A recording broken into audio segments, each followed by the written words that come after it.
بسم الله والحمد لله والصلاة والسلام على أشرف خلق الله محمد بن عبد الله صلى الله عليه وآله وصحبه وسلم تسليما كثيرا أما بعد. On a lu au début de la salat la parole d'Allah subhanahu wa ta'ala: الشيطان يعيدكم الفقر ويأمركم بالفحشاء والله يعيدكم مغفرة منه وفضلا. Le shaitan vous fait craindre la pauvreté, puis il vous ordonne la turpitude.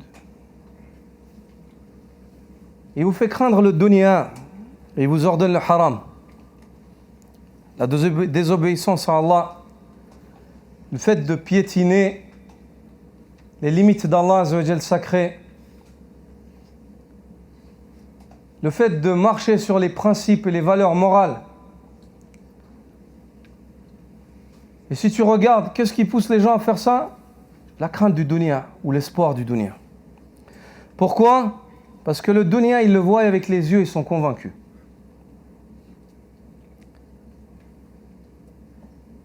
Et Allah subhanahu wa ta'ala dit, quant à Allah, il vous promet de sa part une miséricorde, maghfira, wasi'a, amma, kabira, azima, un pardon de sa part large, grand, énorme, wa fadla, ainsi que des énormes faveurs. Les faveurs d'Allah subhanahu wa ta'ala, elles sont de deux catégories. Des faveurs hâtives dans le dunya et des faveurs tardives pour l'éternité dans l'au-delà. Les faveurs hâtives pour ceux qui n'obéissent pas au shaitan et obéissent à Ar-Rahman, Allah Azza wa Jal, lorsqu'ils se freinent et délaissent ce dunya pour Allah Azza wa Jal, à la recherche de son agrément, Allah leur accorde une grande faveur qui est le fait qu'il leur remplace par mieux ici-bas. Le prophète sallallahu alayhi wa sallam dit: Man taraka shay'an lillah awadahu Allahu khayran min. Celui qui laisse une chose pour Allah, Allah lui la remplace par bien mieux. Il lui la remplace par deux choses meilleures. L'une d'entre elles, l'iman.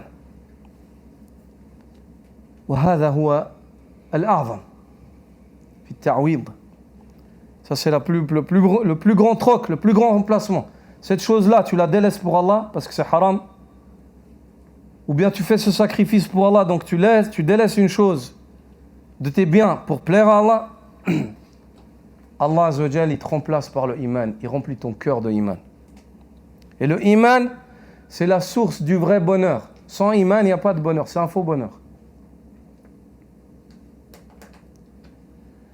Et aussi, ce que tu délaisses pour Allah, Allah te le remplace par mieux, ici-bas, avant l'au-delà. Celui qui délaisse le zina et patiente, il est sincère avec Allah, Allah lui le remplace par le halal, par le mariage. Celui qui délaisse de l'argent haram et il patiente et il délaisse ça pour Allah, Allah lui remplacera par mieux, par de l'argent halal dans lequel il y aura de la baraka. Ça c'est dans le dunya. Mais dans l'au-delà, toute chose que tu as délaissée par Allah, Allah te la remplacera. Ne vois-tu pas les boissons enivrantes et le vin dans le dunya que les gens convoitisent avec tout ce qu'il y a de nocif en lui et tous les manquements qu'il peut avoir en cette boisson? Allah subhanahu wa ta'ala te remplace ce vin-là par un vin dans l'au-delà qui n'a pas les défauts du vin du dunya.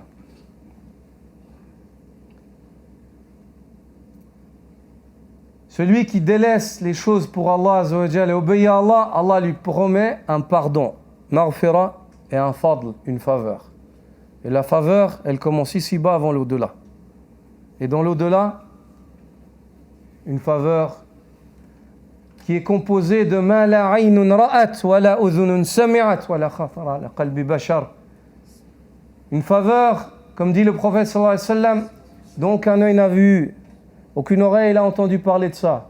Et personne n'a pu imaginer que ça existait, ces choses-là. Ayyuha al-ikhwa, le mois de Ramadan, il est venu t'enseigner ce principe.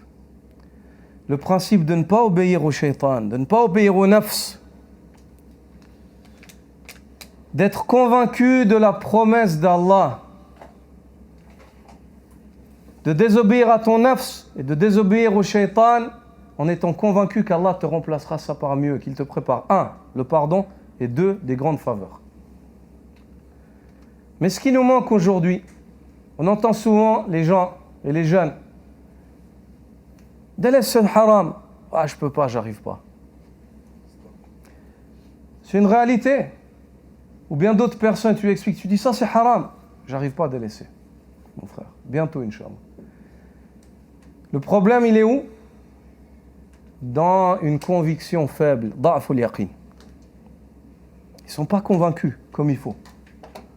S'ils étaient convaincus, ces gens, et si nous étions convaincus, car nous faisons partie des gens, si nous étions convaincus, comme il se doit, qu'Allah Azza wa Jal ya'iduna maghfiratan minhu wa fadla, un pardon de sa part et une énorme faveur, wallah, le haram il tient pas devant nous. Regarde, la preuve, tu es capable de laisser l'eau, tu bois pas de l'eau alors que tu as besoin.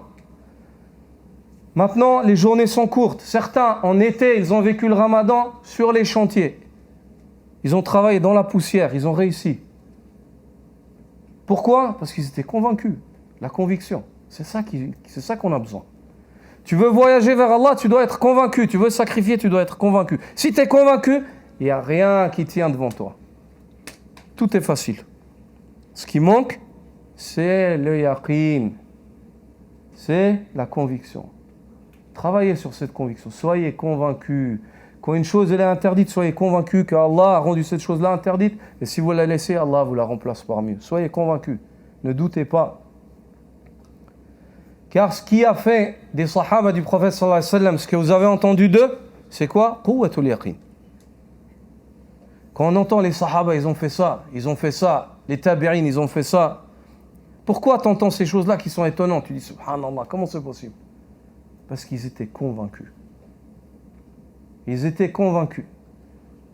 Le sahaba, il était en train de manger ses dattes. Le prophète sallallahu alayhi wa sallam lui a parlé d'un paradis large comme les cieux et la terre. Même ça, il a dit, j'ai plus le temps, ya Rasulullah.